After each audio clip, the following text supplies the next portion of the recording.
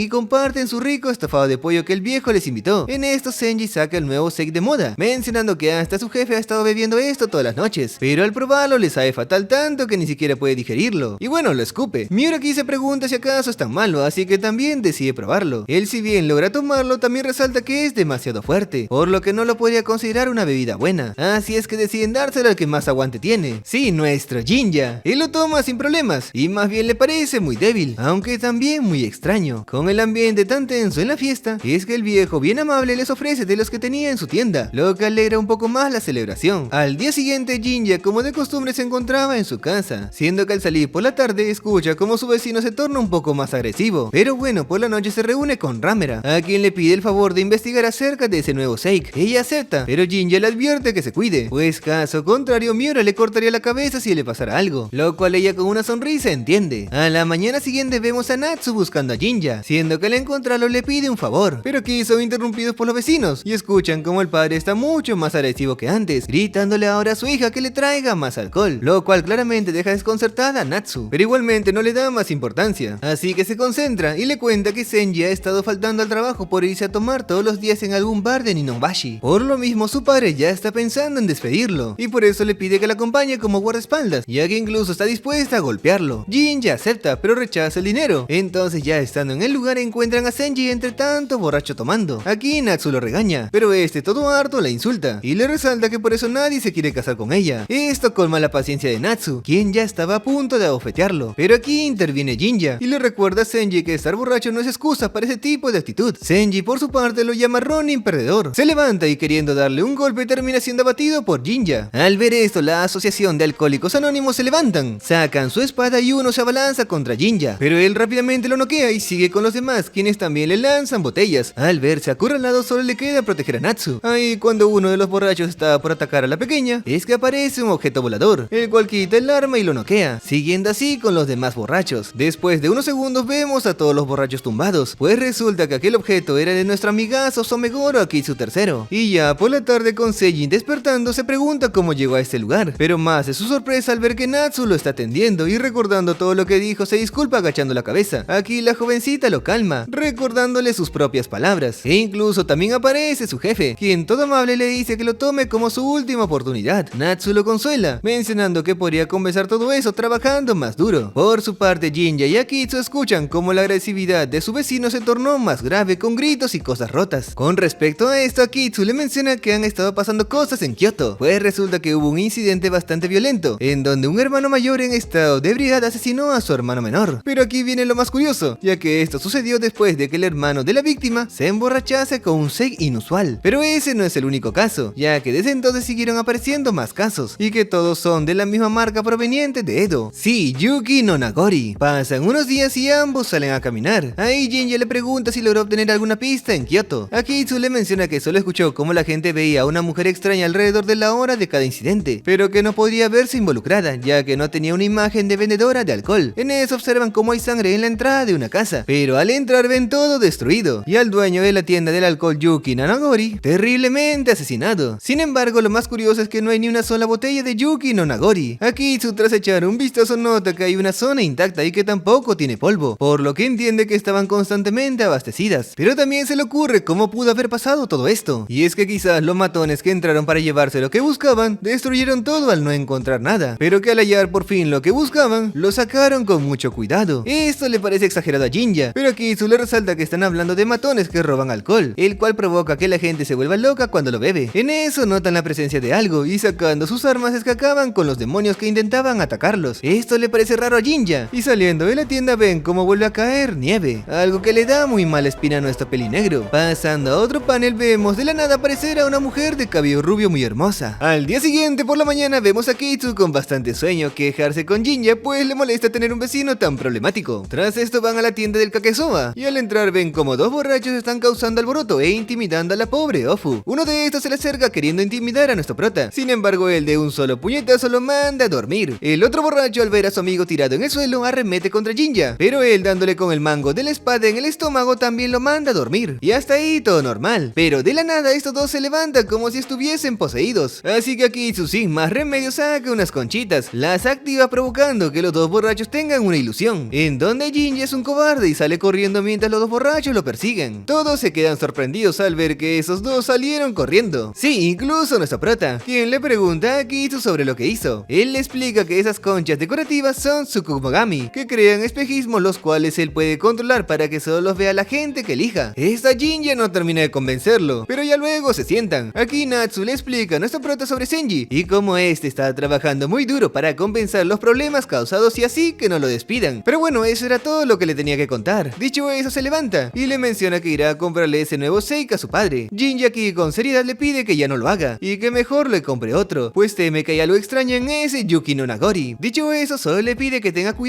mientras se va a casa, por lo peligroso que está la zona. Palabras que agradece la pequeña, quien ahora se va caminando toda alegre y contenta. Ya por la noche, nuestro prota y Akizu se reúnen con Ramera. Ella les cuenta lo que investigó acerca del licor, pues resulta que en una tienda de Sei de Kuramae es la responsable de ordenar en cantidades enormes y venderlo al por mayor por toda la ciudad. Y sí, es aquel señor que contrató a Jinja para que matase a un pequeño demonio que se escondía en su almacén de bebidas. Además, les cuenta que cuando algunos clientes le preguntaban por la procedencia del Seik, este esquivaba sus preguntas diciendo frases muy tontas. Y lo último que sabe fue que justo hoy salió a buscar más existencias y volvería mañana por la noche. Jinja le entrega su pago y cuando Ramera lo recibe agrega algo más, pues le hace saber de cierto rumor, en el cual se describe a una hermosa mujer de pelo dorado que entra y sale de Mizukiya. Al oír esto, Jinja se altera, algo que preocupa a Ramera, y le pregunta si acaso esa mujer de cabello dorado le da una pista, pero él simplemente se queda callado. Al siguiente día, por la mañana, Kizu se levanta por los gritos de su vecino, y hasta ese momento parecía todo normal. Sin embargo, escuchan como todo se intensifica. Salen para revisar, y aquí la pared de la casa es destruida por el padre que se convirtió en demonio, y acabó con la vida de su propia hija. Esto enfurece a Jinja, quien arremete contra él, y haciendo un corte en el pecho acaba con el demonio, notando a su vez un montón de sexo sospechoso en la habitación del vecino. Cambiando a otro panel, nos encontramos con Yusou tomando el nuevo Seik, siendo que en ese instante entra la pequeña Natsu, quien le pregunta por Senji, pues quiere saber si ya no está enojado con él y piensa perdonarlo por todo lo que hizo. Él le responde que simplemente está decepcionado, pero depende de él, ya que los errores son complicados, por lo que no pueden medir fácilmente todo el impacto que tienen, hasta que mucho después te das cuenta y solo te quedas congelado por el miedo. A Natsu le suena como si estuviese hablando por experiencia personal, cosa que Yusou deja en duda, y agrega que por mucho que los jóvenes se arrepientan de sus decisiones, es importante que vivan la vida como quieran, pues cuando caigan los adultos en sus vidas tendrán el deber de proporcionarles un lugar al cual volver. Por eso le aconseja a Natsu que haga lo mismo y viva su vida libremente. En eso es que se nos muestra un recuerdo del comerciante del Yuki no Nagori, pues anteriormente se encontró con aquella mujer de pelo dorado, quien resulta ser nada más ni nada menos que Suzune. Ella lo convence para que distribuya y venda su Seik, mencionando que es una bebida tan soberbia que podría arruinar a un hombre. El tipo le pregunta a qué se refiere, así que la rubia le resalta que independientemente de quién sea, todos tienen el alma empañada de inmundicia, por mucho que lo intenten ocultar, siendo que ahora su única labor sería arrastrarlo hasta la superficie y destruir las fachadas de calma que llevan las personas agitando todos los sentimientos oscuros ocultos en lo más recóndito de sus corazones. Y quizás cuando todos los corazones humanos estén impregnados de rabia, él se dé cuenta. El hombre, aunque no lo puede entender muy bien, termina aceptando el trato. Ahora este mismo por la noche entra a su almacén y al ver que está todo lleno del nuevo Seik, afirma que con eso será suficiente para volverse el comerciante más rico de todo Edo. En esto es que aparecen Jinja y Akizu, quienes lo interrogan para averiguar de dónde proviene el Seik Yuki no Nagori. El sujeto en un principio se niega, argumentando que así es como se gana la vida y no puede revelar sus fuentes, ya que si no perdería su negocio. Nuestro prota, al ver que no piensa colaborar por las buenas, saca su katana mencionándole que los incidentes inusuales han estado aumentando por parte de borrachos que bebían su Yuki no Nagori. Así que apuntando de nuevo su espada contra su cara, le pregunta de dónde lo ha sacado, viejo asqueroso. El señor aterrado les dice que lo obtiene en el monte Oyama, pues hay un manantial y todo lo que hizo fue simplemente embotellarlo. Aquí Jinja reconoce que el tipo tiene huevos para mentir, pero no piensa irse sin saber la verdad, así que lo encasilla aún más. El viejo sin escapatoria revela que aquella mujer con cabello dorado le dijo que cuanto más bebiera la gente, más esclavos se volverían del odio. Él no vio problema alguno en que la gente se comportara un poco raro después de beber demasiado, ya que es normal con el alcohol. Al oírlo, Akizu queda decepcionado al entender que lo hizo simplemente por dinero. Por esto le pide a Jinja que destruya todo el lote y se dirijan rápidamente a Oyama. El viejo no piensa permitir que destruyan su mercancía, pero Jinja, lleno de ira, lo sujeta de la ropa y le aclara que eso todavía no se acabó, pues quiere que le cuente todo lo que sabe sobre aquella mujer. Al verlo tan alterado, Akizu le da un golpe a Jinja para así hacerlo recapacitar, pues ya estaba por matar a ese viejo, aunque eso sí, le olió la mano, pues parecía que golpeara una pared de metal. Ahora, regresando a lo importante, le pregunta si acaso esa rubia es algún tipo de problema, aunque al darse cuenta que Jinja no va a dar más detalles, deja de insistir. En eso, el viejo, para evitar que se lleven su Seik, se bebe todo lo que puede, pero es entonces que se va transformando en un demonio. Akizu y Jinja salen del almacén. Estando afuera, nuestro prota comprende responde que este licor hace que el odio en el interior de las personas se convierta en malicia, lo que arruina la mente de la gente y los convierte en demonios, tal y como pasó con el pequeño Kikou, aquel niño que se convirtió en demonio, pues de seguro este trabajaba en la tienda, y el viejo lo obligó a beber ese shake para saber exactamente lo que le pasaría a quien lo bebiera. Así comienza con la pelea, y nuestro prota se abalanza contra el demonio intentando herirlo. No obstante, se tiene la piel demasiado dura, y por poco logra hacerle daño a Jinja, quien es salvado a las últimas por Akitsu. Aquí nuestro pelinero se lo agradece, y vuelve a la pelea, en donde tanto el demonio como nuestro chico intercambian golpes. Akitsu se une y lanza su golondrina de papel al ataque, distrayendo así al demonio. Esto lo aprovecha Jinja, quien intenta clavarle la katana en el pecho. Sin embargo, esto no funciona y termina apartándose. Mientras tanto, el demonio es distraído por Akitsu con su ave de papel. Akitsu, por su parte, sigue sin entender por qué ese demonio es tan fuerte pese a ser un recién nacido. Jinja le explica que todo esto estaba preparado como una trampa, pues el shake nunca salió de un manantial, sino que fue algo creado por una sola mujer, y ese tipejo solo fue puesto en este lugar para disuadir a cualquiera de descubrir la verdad que hay detrás. Aún así, Jinja furioso se pregunta por qué Susune fue capaz de hacer tal cosa, pero al recordar que el padre de Natsu ha estado bebiendo todas las noches ese licor, sabe que no les queda mucho tiempo. Akitsu le aconseja que vaya y le deje encargarse del monstruo. Jinja se encuentra algo dudoso, así que Akitsu le pide que no lo subestime, pues el estilo Akitsu es muy fuerte y no necesita a un demonio preocupándose por él. Jinja termina aceptando y se marcha. Akitsu, ya estando solo, presiente que en algún futuro tendrán que pelearse, por ello sabe que lo mejor es ocultar su as bajo la manga. Así es que invoca al exterminador de demonios, el maestro Sun Q, el cual es una deidad que se encargaba de eliminar a los espíritus malignos que poseían al emperador Xuanzong de China cuando este enfermó gravemente. Así es que los dos titanes intercambian golpes, al mismo tiempo que Jinja, corriendo lo más rápido que puede, suplica que le permitan llegar a tiempo. Mientras tanto, en casa, Natsu está a punto de ser devorada por su propio padre, convertido ahora en un demonio. Es entonces que Jinja llega y le propina un golpe al demonio que lo manda a volar. Este último en el suelo balbucea el verdadero nombre de nuestro prota, Jinta, mientras se levanta, en tanto que nuestro prota con total seriedad empuña su katana y se prepara para el inminente combate. Por su parte, Natsu está petrificada del miedo y le pide a Jinja que pare y no le haga daño a su padre. Regresando ahora con Akitsu, este seguía viendo la pelea entre ambas criaturas, hasta que un momento se cansa y opta por terminar la pelea cortando por la mitad al demonio. Pero pensando un poco en su amigo Jinja, está seguro que este tiene todo bajo control, pero de igual forma decide ir a ayudar, pues caso contrario luego podría dejarle un mal sabor de boca. Regresando ahora con Jinja, lo vemos recibiendo el golpe del demonio, recordando a su vez aquella noche que bebieron juntos como padre e hijo, siendo incapaz ahora de siquiera encestarle un tremendo golpe. Esta vulnerabilidad del demonio la aprovecha y le da tremendo puñetazo en el estómago, seguido de otro que lo manda contra la pared. Nuestro prota, tirado en el suelo, se siente cansado y se pregunta a sí mismo por qué siempre es tan débil y si acaso podría encontrar la paz y simplemente dejara de luchar. En eso cierra los ojos, recuerda la conversación que tuvo aquella tarde con Shirayuki tras esta revelarle que se casaría con el hijo del jefe de la aldea para cumplir su papel de Itsukihime, y es así que de la nada saca la fuerza suficiente para levantarse, mirando ahora fijamente a Yusou. Toma aquel shake sospechoso y con rabia se dice a sí mismo que odia a ese corazón cobarde, el cual le pide que abandone la lucha contra su padre convertido ahora en demonio. Pero de igual forma Jinja se transforma en demonio, detalle que aterroriza a Natsu. Jinja le habla a su padre recordándole que su esposa fue abusada por un demonio y que a causa del engendro demoníaco que dio a luz perdió la vida, desapareciendo un tiempo después su hijo junto a esa diableza. Pero finalmente él también acabó convirtiéndose en un asqueroso demonio, algo tremendamente irónico. Dejando esto de lado y hablando como cazador, le afirma que cumplirá con su deber, el cual es matar demonios. Entonces, blandiendo su espada, esquiva el ataque del demonio y agarrándolo de la cabeza lo estampa contra el suelo para después lanzarlo hacia afuera. Mientras camina hacia este, supone que el mejor regalo de despedida que puede ofrecerle es un final muy rápido, una muerte instantánea sin sufrimiento. Así cada vez se acerca más y más al demonio, mientras recuerda el pasado y se dice a sí mismo que siempre quiso ser más fuerte, pues pensaba que eso le permitiría protegerlo todo. Pero si el destino decide lo contrario, está listo para terminar con todo él solo con sus propias manos. Entonces, una vez ya frente a frente, le dice adiós padre. Acto seguido le corta la cabeza. Natsu sale de la habitación y cuando Jinja estaba por acercarse para decirle que todo terminó, ella le grita que nos acerque llamándolo monstruo. Llegando a la casa, Kitsu ve salir a Jinja callado, por lo que supone que acabó con uno realmente desagradable. Jinja solo le dice que hubiese deseado haber muerto luchando en su lugar, pues de esa manera no habría perdido nada.